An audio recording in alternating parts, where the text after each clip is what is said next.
আমার বর যে কখন ঝগড়া করার কখন ভালোবাসা দেখা কি জানি, আমার বরের মাথায় কি চলে আরে কি হচ্ছে সেটা তোমাদের পরে বলছি। তার আগে দেখো, আগের দিন আমার প্রচন্ড শরীর খারাপ ছিল, বাড়াবাড়ি হয়ে গেছিল, ওই কারণে আমার বর বাড়ি চলে এসেছিল ডিউটি ছেড়ে।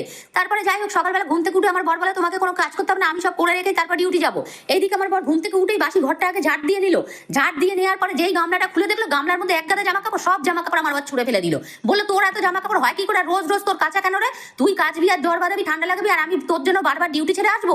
এই না শুনে আমারও রাগ হয়ে গেল, আমি আবার সেই জামা কাপড়গুলো সব ফেলে দিয়েছে, আমি আবার তুলে নিলাম কুড়িয়ে। তুলে নেওয়ার পরে বর ঘর মুছে নিল, তারপরে ঘর মোছা হয়ে গেছে, এদিকে বাসনও মেজে দিল। নেওয়ার পরে যেই দেখেছে বরের সঙ্গে আমি কথা বলছি না, অমনি আমার বর আবার কতগুলো জামা কাপড় কেচে দিল। যাই হোক কেচে আমার বর স্নান করে নিল, নিয়ে ছাদে চলে গেল।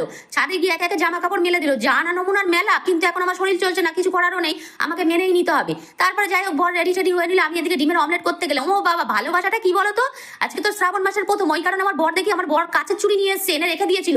সকালবেলা আমার বর জামা প্যান্ট পরেই দেখি আমাকে কাচের চুড়িটা পরিয়ে দিল। এটাই হচ্ছে আমার বরের ভালোবাসা, ঝগড়াও করতে ছাড়বে না, ভালোবাসাও দিতে ছাড়বে না। যাই হোক আমারও খারাপ লাগছে, আমার বরকে কিছু করে খাওয়াতে পারছি না। যা কিছুটা বাসি ভাত ছিল, আগের দিনের টমেটো আলুর তরকারি ছিল, আর একটা ডিমের অমলেট করে দিয়েছি, দিয়ে বরকে তাই খেতে দিয়ে দিলাম। আমার বরের কোনো ঝামেলা নেই, আমার বর যা দেবো তাতেই খুশি। আর আমার বর কি বলতো, আমাকে কষ্ট দিতে চায়ও না, জানে তো বউয়ের শরীর খারাপ। যাই হোক আমার বর বাসি ভাত তরকারি খেয়ে নিল, খেয়ে আমার বর ডিউটিতে বেরিয়ে গেল। বন্ধুরা তোমরা ফলো সাবস্ক্রাইব করতে কিন্তু ভুলো না।